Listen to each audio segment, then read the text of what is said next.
Colombia, la 1400 AM, la consentida, la preferida, la voz de la Gran Colombia, la emisora que más prende radios en Cúcuta y su área metropolitana. BGC, la voz de la Gran Colombia. Noticia, cultura, música y la presencia de la migración venezolana en el mundo. A partir de este momento, Venezuela siempre, siempre Venezuela. Bueno, tremendo tema para iniciar así nuestra edición de Venezuela siempre, siempre Venezuela en la tarde de hoy. Mis tres amigos, Reinaldo Armas, usted ha tenido tres amigos de esos que son patria o muerte. Me reservo el derecho a la palabra. No los ha tenido, si los tuvo dejaron de ser amigos. Con ese comentario de Nancy Pacheco iniciamos nuestra edición del día de hoy llevándoles información, comentarios, noticias, música, entrevistas, todo lo que tiene que ver con Venezuela y su migración a lo largo y ancho del mundo. Esto lo hacemos con mucho cariño, con mucho respeto para todos ustedes a través de esta señal 1400 1400 AM, la voz de la Gran Colombia desde Cúcuta para todo el mundo. Ahora sí, buenas tardes Nancy, ¿cómo Alan, estás? muy buenas tardes y muy buenas tardes a toda esta amable audiencia que está aquí en este dial, en el 1400 AM, la voz de la Gran Colombia, de nuestras redes sociales oficiales en Facebook, Instagram, Twitter, en YouTube, en la página web www.siemprevenezuelaweb.com, www.siemprevenezuelaweb.com, en enlace con la voz del Río Arauca 1110 AM. Saludamos en el Control Master a Alex Meneses y a Roberto Alexis Rojas. En las redes sociales también está Alex Meneses porque él tiene doble función en este momento, y en la producción Vanessa Chacón. Alan Peralta con Registro Nacional 0715 y quien les habla, Nancy Pacheco, con Registro Nacional 0713, el Colegio Nacional de Periodistas, Seccional Norte de Santander. Bienvenidos a esta primera ronda informativa en Siempre Venezuela, Venezuela es Noticia. Bueno, se acerca la Cumbre de las Américas. La Cumbre de las Américas se va a celebrar en la ciudad de Los Ángeles, en Estados Unidos, desde el 6 de junio al 10. Del 6 al 10 de junio va a ser la Cumbre de las Américas. Y la administración Biden confía en cohesionar fuerza de cara a la Cumbre de las Américas. La Casa Blanca espera robustecer su presencia en el hemisferio occidental y mostrar músculo a la influencia china y la penetración rusa. Previo a la Cumbre de las Américas, la administración Biden apuesta por cohesionar a las fuerzas democráticas del continente.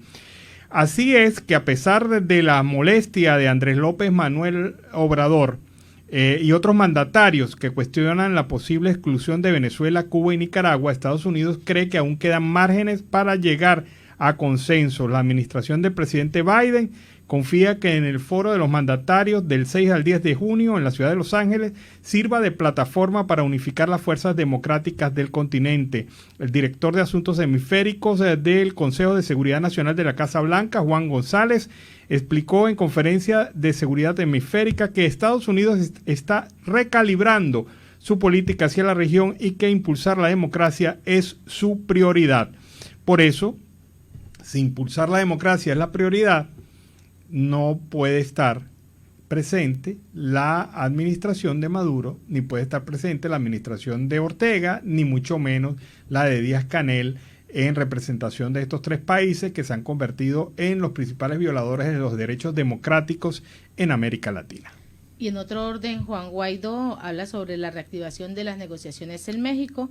Urge un acuerdo para atender la crisis humanitaria. Así, tras este anuncio de la reactivación del proceso de negociaciones entre representantes de la oposición venezolana y el gobierno de Nicolás Maduro en México, pues el líder opositor, Juan Guaidó, ha reiterado que es urgente lograr un acuerdo para atender la crisis humanitaria que padece el país. Y es urgente para Venezuela este acuerdo integral que dé unas soluciones de estrategia y atienda esa emergencia humanitaria compleja.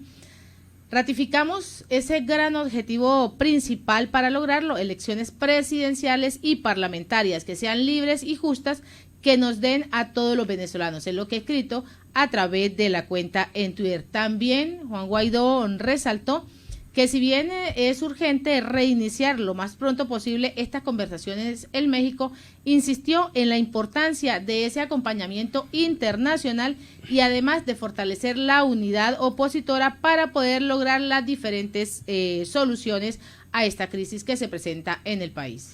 Organizaciones activistas y familiares se concentran durante el día de hoy frente a la sede del Programa de las Naciones Unidas para el Desarrollo en la ciudad de Caracas para exigir la libertad de los presos políticos en Venezuela.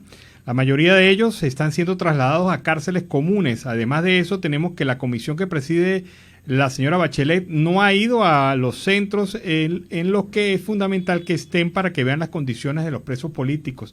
Estos centros carcelarios en donde están ubicados con presos comunes. En las manifestaciones también se homenajea a los caídos en las protestas contra el gobierno chavistas. Ya van más de 1.860 días de lucha y lo seguiremos haciendo hasta que el Estado responda. Dijo Leida Brito, una de las manifestantes, popularmente conocida como la abuela del casco rojo. En esta jornada, frente a la sede de las Naciones Unidas en Venezuela, se produce después de que el chavismo y la oposición retomaron contacto para tratar de regresar al diálogo en México. Y diputados de la Asamblea Nacional Legítima exigen respeto a los migrantes venezolanos y la anulación de la expulsión del activista Fachín. Escuchemos. Queremos hablar de derechos humanos, de lo que significan más de 6 millones de ciudadanos nuestros desplazados de nuestro país, producto de la emergencia humanitaria compleja generada por la dictadura que secuestra el poder en Venezuela. En las últimas horas hemos conocido con mucha preocupación la persecución en contra de la activista de derechos humanos Paulina Fachín, quien está ubicada en el Perú y quien ha puesto desde el día 1 que se encontrara en ese país su mano extendida, su corazón abierto, su sudor, sus pensamientos, su esfuerzo para tratar de abrirle las puertas a los ciudadanos que buscan en el Perú una esperanza, una luz al final del camino luego de horas de caminata incesante tratando de llegar a un destino desde el cual se le permita poner su esfuerzo en favor de obtener la remuneración necesaria para ayudar a su familia que se quedó en Venezuela y sobrevivir en cualquier parte del mundo. Lo primero que queremos decir nosotros es que los ciudadanos que están saliendo de Venezuela, esos más de 6 millones de compatriotas, no salen a hacer turismo, salen precisamente porque la situación en nuestro país es inaguantable. Una economía quebrada, un país en todos sus aspectos y en todas sus posibilidades clausurado, un país en el cual la dictadura, en vez de buscar solucionar los problemas de la gente, se dedica a invertir grandes sumas de dinero para tratar de, a través de influencers y campañas mediáticas y opinadores pagados, vender una falsa normalidad al mundo entero y decir que Venezuela se arregló. No solo es que Venezuela no se arregló, no solo es que siguen saliendo nuestros ciudadanos a través de nuestra frontera, sino que además es tan maligna la voluntad de la dictadura que quienes se asemejan a ellos en pensamiento, quienes ven el mundo igual, esa pseudoizquierda que gobierna en algunas partes del mundo, como es el caso del Perú y este señor Castillo, muy rechazado por cierto en su país, pues entonces arremeten en contra de los ciudadanos que en distintas partes del planeta están buscando tenderle la mano a los compatriotas. Nosotros no solo reivindicamos la labor de Paulina Fachín, quien ha sido una luchadora incansable por los ciudadanos venezolanos que llegan al Perú desconcertados, a un país que no conocen, en unas situaciones muy difíciles, porque de Venezuela se van literalmente con lo que llevan puesto, sino que además velaremos por el resguardo de sus derechos humanos. Lo decimos como parlamentarios que nos ha tocado conocer millones de historias similares, pero en el caso de Paulina, quien ha sido no solo una ciudadana que ha sobrevivido en otro país, sino una ciudadana venezolana que ha sido un canal de resguardo para nuestros compatriotas que llegan en medio de la intemperie, de la situación difícil que significa emigrar nuestro país, desde la Comisión de Justicia y Paz, desde la Subcomisión de Exiliados, la cual... Bueno, fue la declaración formal de la Asamblea Nacional Legítima defendiendo a la migración venezolana de los ataques xenófobos y especialmente el caso de Paulina Fachín, que por cierto se encuentra a puertas de ser expulsada de Perú. Bueno, muy sabroso este tema. Magda llega con la toxicosteña. Bueno, hay también toxi santanderiana, norte santanderiana, bumanguesa, hay de todos toxi por todos lados. Pero bueno, este tema nos ha animado para iniciar así el segundo segmento de Venezuela Siempre, Siempre Venezuela en la tarde de hoy. Lo animó tanto que lo paró a bailar, ¿no? Claro, Nancy Pacheco, inspirado en Nancy que inició allí el movimiento de swing y bueno, sí les cuento. Pero bueno, dejémoslo para El resumen, mire, estamos El casi... resumen de los viernes. Estamos cerca ya de los 2 años del programa Siempre Venezuela. Ustedes vayan pensando... ¿Qué regalitos nos van a enviar, por favor? Denos ideas de cómo celebrar este segundo aniversario de Venezuela Siempre, Siempre Venezuela. Seguimos con más información. Bueno, hoy, un día como hoy, hace 4 años, la Dirección General de Contrainteligencia Militar arrestó sin orden de aprehensión a Luis de la Sota, el militar venezolano. Lo torturó y mantuvo aislado por más de 30 días. Durante 3 años estuvo en los sótanos de la Dirección General de Contrainteligencia Militar recibiendo torturas y tratos crueles. Desde hace un año sigue en la Dirección de Contrainteligencia Militar, pero en Fuerte Tiuna. Y además, todavía no tiene juicio. Después de 4 años, Luis de la Sota no tiene juicio. Y esto lo denuncia su hermana Molly de la Sota, quien ha indicado y ha responsabilizado a los jueces militares de la detención arbitraria y el mal estado de salud que sufre su hermano. Afirma que las jueces Claudia Pérez de Mogollón y Leonardo Pernía Pereira, como jueces de control, el juez de juicio general de brigada Luis Galaviz González, y en la Corte Marcial el general Edgar Rojas Borges y el general Emilio Vázquez Quintero son violadores de derechos humanos porque han permitido que su hermano haya llegado a niveles muy complicados de salud en estos momentos. Los fiscales militares son también responsables de la imputación sin pruebas de su detención arbitraria y de no investigar las torturas denunciadas ante los tribunales, tal y como lo señala Mori de la Sota en relación a su hermano Luis de la Sota. 4 años cumple sin juicio. Una cosa que se llama en Venezuela detención preventiva, pero que es violación efectiva del proceso judicial y sobre todo los derechos humanos.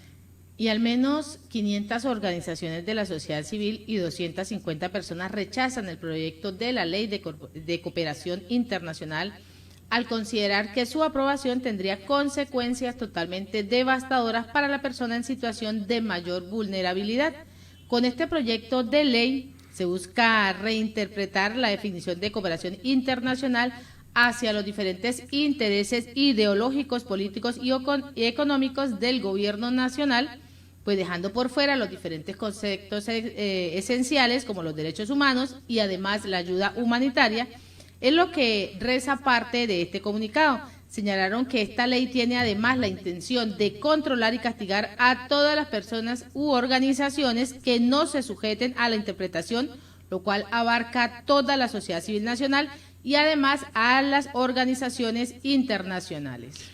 Bueno, sigue la oposición y sigue también manifestándose en los Estados Unidos el rechazo por las decisiones tomadas por la administración Biden en relación a Cuba y Venezuela. El senador Bob Menéndez de los Estados Unidos ha afirmado que no cree que se deba estar haciendo ninguna gestión con Nicolás Maduro, ya que aquí en los Estados Unidos, lo afirma él, está sancionado. Y es lamentable, Alan, que volvieron otra vez a diferir como cosa rara y para variar la audiencia de Ronald Carreño, nuevamente diferida. Ayer se pretendía que se realizaba ayer, ahora se difirió para el día 20. Y en otro orden, no creo que debamos hacer ninguna gestión ante Nicolás Maduro, y esto es lo que viene hablando Bob Meléndez. Vamos a escuchar y a ver ese video. No creo que debemos estar haciendo ninguna gestión en a Nicolás Bob Maduro, que está aquí en los Estados Unidos sancionado, donde hay una acusación formal federal por el narcotraficantes que era empoderado en su país. Y a la misma vez sugerir de que cualquier decisión para regresar a las negociaciones con el gobierno del presidente interino Juan Guaidó y la oposición debe ser premiado antes de que haya ningún esfuerzo de regresar a la Ciudad de México, regresar a esas negociaciones y a ver de que actualmente hay un avance en esas negociaciones. Así que ni veo, por lo menos en los informes públicos que he visto, de que actualmente hay una apertura con referencia a ayuda humanitaria para los venezolanos, que hubiera esperado de que eso hubiera sido un elemento de precondición a cualquier alivio al régimen de Maduro. Ahí está la posición de Bot Menéndez en relación a este tema. Con este reporte nos vamos a la pausa comercial musical del momento y al regreso seguimos acá en Venezuela Siempre, Siempre Venezuela. Bueno, muy bonito este tema, Amor Puro y Bonito, de Francis Carolina, que nos lo ha presentado durante la tarde de hoy para iniciar así la segunda hora del programa Venezuela Siempre, Siempre Venezuela.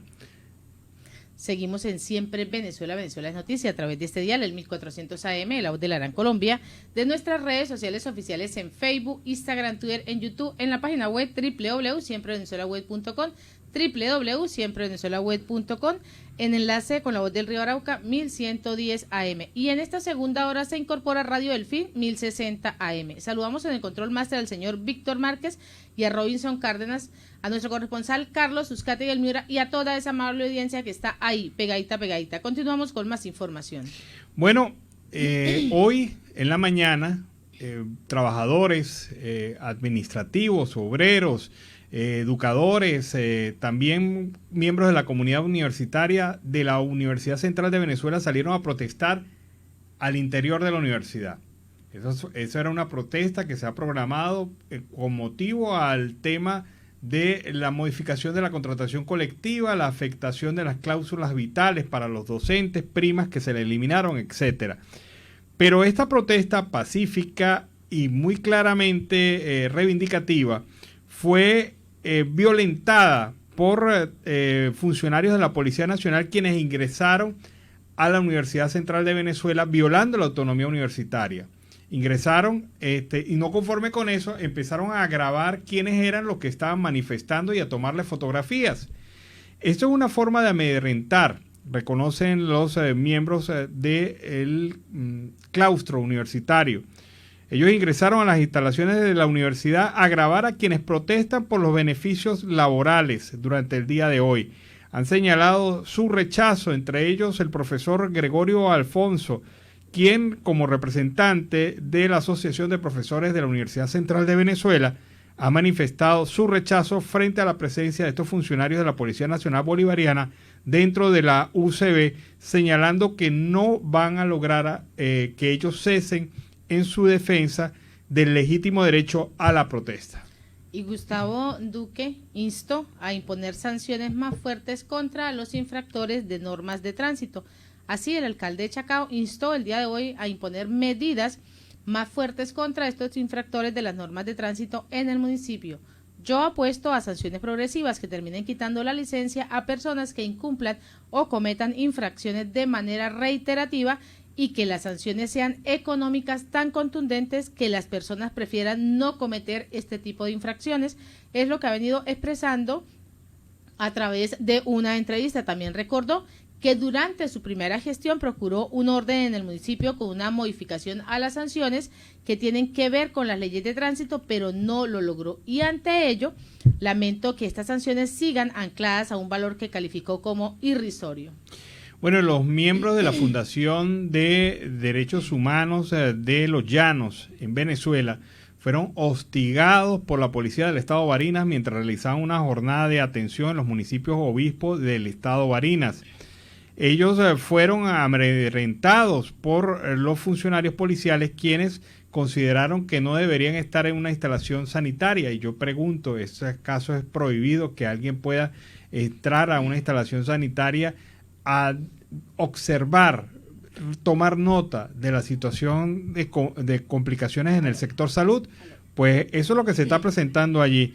La gente de varias organizaciones de defensa de derechos humanos han rechazado esta situación, han manifestado su posición frente al tema y han indicado que no se puede seguir permitiendo que las autoridades policiales estén afectando el derecho esencial a la defensa de derechos humanos. No se puede criminalizar a los defensores de derechos humanos y esto es lo que está ocurriendo con la gente de la Fundación Defensores de Derechos Humanos de Los Llanos.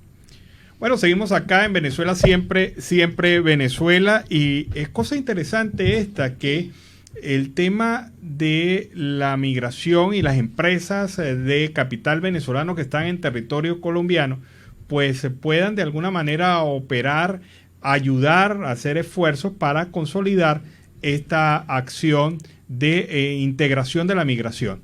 En esa incorporación socioproductiva de la cual siempre hemos venido manejando y hablando en Siempre Venezuela, que es ese personal calificado que ha ingresado al país, no solo ese personal que ha hecho y que ha mostrado pues una faceta totalmente mala, sino ese personal que está colaborando y que en muchas ocasiones también, Alan, hemos manifestado, es el hecho de que el país tiene un personal al cual pues no le ha gastado en educación y que está generando ese aporte a la economía del país. Definitivamente es una oportunidad. Repito, las actividades que se tienen previsto en el colegio Camilo Daza, en la sede de los Scalabrinis, en el barrio Juan Bautista Scalabrini.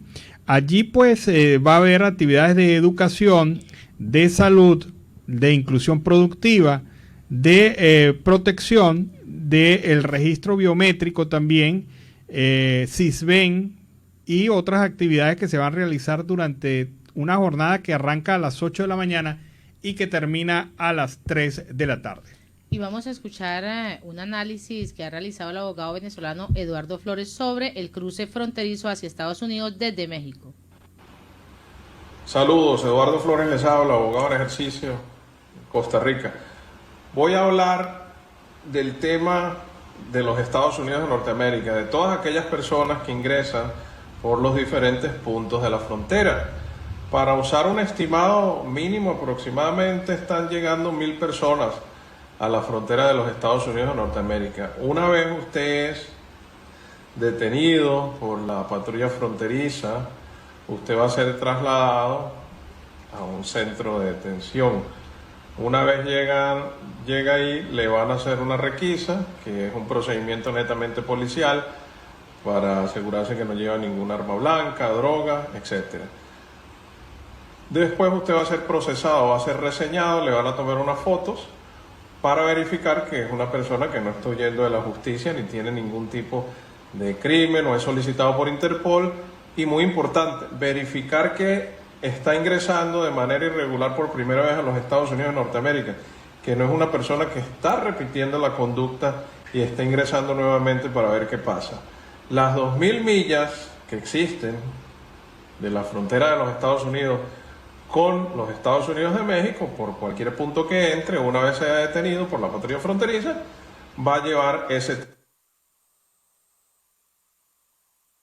Nos brinda el doctor Eduardo Flores sobre este tema de la migración. 1,000 personas diarias llegan al borde de los Estados Unidos con México y allí se inicia la otra carrera, que es la de intentar pasar a territorio norteamericano. Muchos se la están vendiendo que es muy fácil. Pero no es tan fácil y el hecho de la migración no es solo decir voy a migrar, es cuántas dificultades se encuentran en el camino, con cuáles retos se va a encontrar, no solo en el trayecto, sino en la llegada de ese país de acogida. Sí, es una situación que el gobierno de los Estados Unidos ha advertido suficientemente que va a proceder a apretar las medidas migratorias. Una condición de verdad bastante complicada para muchos que están en ruta y que se han ido familias enteras, familias completas, incluyendo la trágica historia del tapón del Darién, en donde hemos recibido muchas noticias negativas, lamentablemente. Bueno, el tema es Buscándote, de Mike Bahía, y aquí en Siempre Venezuela, como dice la canción, estamos ready para la acción. Así que seguimos con más información, y mira que todo me rimó, pero ve... No, esas pastillas le hicieron un efecto a usted hoy increíble. Mira, ¿sabes lo que es un día en la historia? Ustedes no saben, pero hoy fue un día muy duro para la ciudad de Cúcuta en 1875. Es decir, hace más de 143 años aproximadamente, se vivió aquí en Cúcuta el terremoto de Cúcuta que destruyó la ciudad. En 1875, este evento sísmico que tuvo una magnitud de 8,5 grados aproximadamente en la escala de Richter, acabó prácticamente con la ciudad de Cúcuta y significó un nuevo paso en la historia de esta ciudad de donde emitimos hoy. Y son hechos históricos que no hay que olvidar.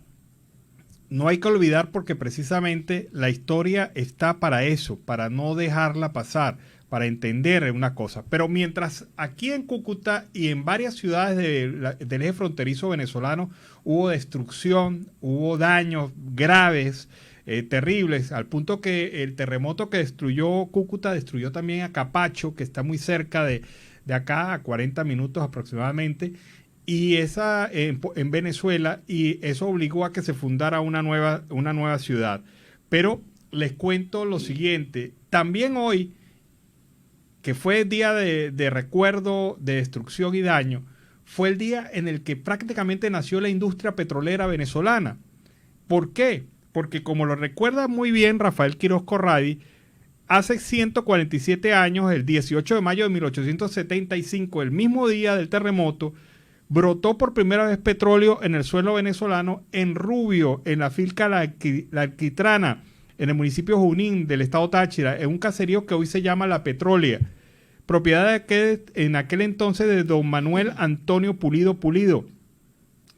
Pulido, que no era tonto, empezó a ver una ventaja en su propia tierra, la posibilidad de utilizar el petróleo para extraer querosén y para así conquistar un mercado y empezar una industria. Se fue a Estados Unidos, aprendió la tecnología, se la trajo al Táchira y prácticamente ese fue el inicio de la industria petrolera venezolana en el sector privado, aquí mismo, a pocos minutos de esta ciudad, en el estado Táchira, en la finca de La Alquitrana. Vean ustedes cómo las historias se cruzan. Una historia que habla de destrucción. Más o menos hubo entre 5.000 a 12.000 fallecidos en territorio colombiano, en la ciudad de Cúcuta. Pero por el otro lado, hubo el nacimiento de la industria que dio prácticamente a Venezuela lo mejor de sí, permitió que Venezuela se desarrollara, creciera y alcanzara unos buenos niveles de desarrollo en Latinoamérica, la industria petrolera. Y así como estás realizando este recuento en la historia y que no se puede dejar olvidar, pues tampoco el gobierno venezolano tampoco puede dejar olvidar el trasplante de órganos en Venezuela, que se ha convertido en total utopía para quienes viven contra el reloj. Así, la donación de órganos procedentes de personas fallecidas está totalmente paralizada en Venezuela desde hace 5 años, durante los cuales 1.200 personas dejaron de recibir esta aportación que les habría permitido mantener su esperanza de vida, según los cálculos de la Organización Nacional de Trasplantes. Esta organización independiente hace una estimación considerando que el año 2012-2013, cuando estaba en marcha y en manos del sistema de procura de órganos y de tejidos, donde se practicaban alrededor de 400 trasplantes anuales entre los donantes fallecidos y de vivo a vivo.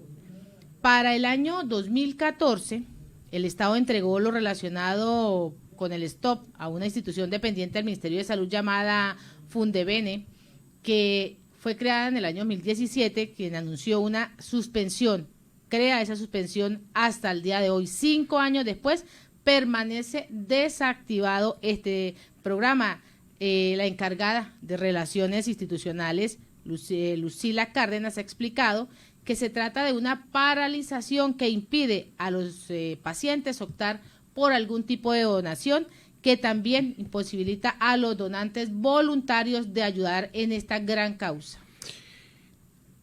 Y buena causa es la que están desarrollando un grupo de innovadores en el estado Táchira, en San Cristóbal, para promover la escuela de reciclaje de la ciudad de San Cristóbal. Esto va en paralelo con una iniciativa empresarial, pero hoy es el Día Mundial del Reciclaje y hoy también, en el marco de ese día, se inicia un mes en donde se van a estar realizando diferentes actividades por parte de esta escuela de reciclaje que está invitando a la población a conocer sus instalaciones. Vamos a ver esta promo que ellos han preparado para hablar del Día Internacional del Reciclaje. El Día Mundial del Reciclaje daremos una visita guiada especial aquí a nuestras instalaciones en Escuela de Reciclaje. ¿Cómo participar o cómo optar para venir a nuestras instalaciones? Muy fácil, utiliza la red de contenedores de la ciudad de San Cristóbal. De manera correcta, realiza una separación efectiva de los residuos sólidos en ese punto de reciclaje. Esta red de contenedores es en convenio con la alcaldía del municipio de San Cristóbal. Entonces, debemos demostrar que estamos haciendo buen uso y que San Cristóbal está reciclando. Es el primer año o el primer Día Mundial del Reciclaje en el que contamos con una herramienta para la separación efectiva de los residuos. Entonces, sube el video, estaremos eligiendo los que tienen mayor creatividad, innovación, que tienen un mensaje para motivar o en pro del reciclaje. Entonces, sube el video y etiquétanos. Estaremos revisando cada uno de ellos para invitarlos aquí a nuestras instalaciones.